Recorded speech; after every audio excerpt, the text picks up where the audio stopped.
talked things over and decided it was about time their little darling was out in the world doing his share of damage. So they kicked him goodbye, and Shrek left the black hole in which he had been hatched. Shrek went slogging along the road, giving off his awful fumes. It delighted him to see the flowers bend aside and the trees lean away to let him go by. In a shady copse, he came across a witch.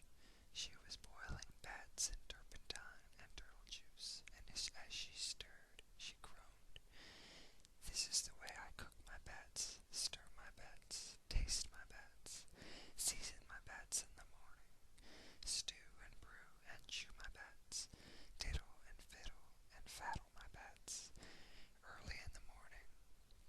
What a lovely stench, Shrek cackled. The witch specialized in horrors, but one single look at Shrek made her woozy.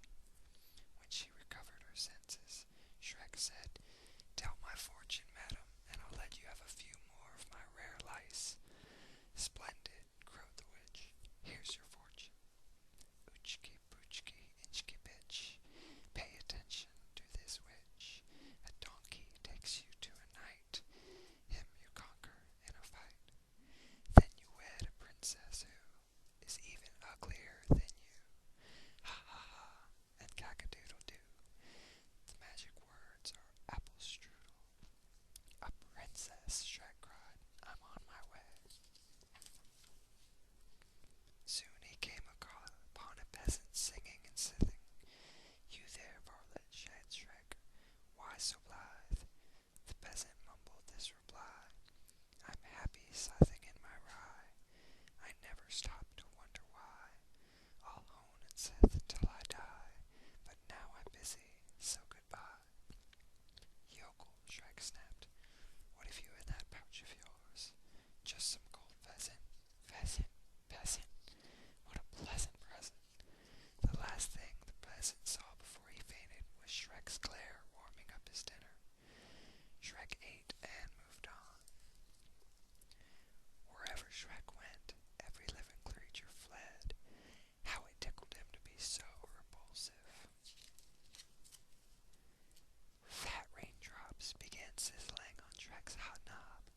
"Did you ever see somebody so disgusting?" said Lightning to Thunder. "Never," Thunder growled. "Let's give him the works." Lightning fired his fiercest bolt straight at Shrek's head. Shrek just gobbled it, belched some smoke, and grinned. Lightning, thunder, and rain departed. In high spirits, Shrek stalked on. At the edge of the woods, he found his warning nailed to a tree. "Hearken, stranger," shone the danger. "If you plan to stay the same, you'd best go back from whence you came." Shrek, of course, swaggered right past. And sure enough, a little way into the woods, a whopper of a dragon barred his path. Shrek smiled and bowed. The dragon slammed him to the ground, but Shrek just lay there. He was amused. The irresistible dragon was preparing to separate Shrek from his noggin, but Shrek got in between the eyes with a putrid-brew flame. The poor dragon thudded over, unconscious for the day. An hour later, Shrek himself was unconscious. He had fallen asleep along the way. He dreamed he was in a field of flowers where children frolicked and birds warbled. Some of the children kept hugging and kissing him, and there was nothing he could do to make them stop. He woke up in a daze, babbling like a baby. It was only a bad dream, a horrible dream. Shrek wandered on. He was wondering if he'd ever meet his princess, when he saw a donkey grazing. Was this the donkey the witch had foretold? Shrek hurried over and tried the magic words, "apple strudel." The donkey raised his sleepy eyes and brayed, "I gaze in the green as I graze in the green. Seeking out the clover, I laze and spend my days in the green, a chewing, chomping rover." "You jabbering jackass," Shrek screamed. "Aren't you supposed to take me somewhere?" "I am to the nutty knight whose guards the entrance to the crazy castle where the repulsive princess waits." "Then take," Shrek shrieked.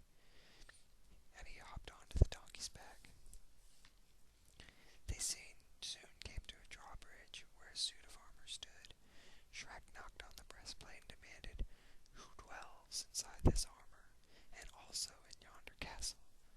In here a fearless knight, in there a well-born fright, was the answer. It's my princess, said Shrek, the one I'm to wed. Over my dead body, roared the fearless knight. Over your dead body, Shrek agreed. Not so brave, thou churlish knave, countered the knight.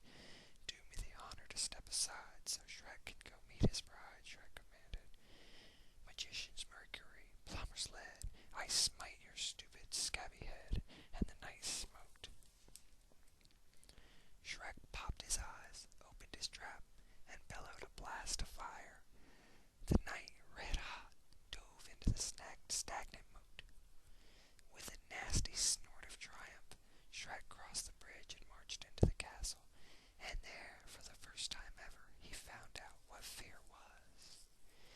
All around him were hundreds of hideous creatures. He was so appalled he could barely manage to spit a bit of flame. All those horrid others spat back. He started to run. They all ran. He lashed out at the nearest one, but what he struck was glass. Shrek was in the Hall of Mirrors. They're all me, he yodeled. All me. He faced himself, full of rabid self-esteem, happier than ever to be exactly what he was. He strode on in, and his fat lips fell open. There before him was the most stunningly ugly princess on the surface of the planet. Apple strudel, Shrek shied. Cock-a-doodle, cooed the princess. Said Shrek, your horny warts, your rosy wens, like slimy bogs and fusty fens, thrill me. Said the princess, your lumpy nose, your pointy head, your wicked eyes, so livid red, just kill me. Said Shrek,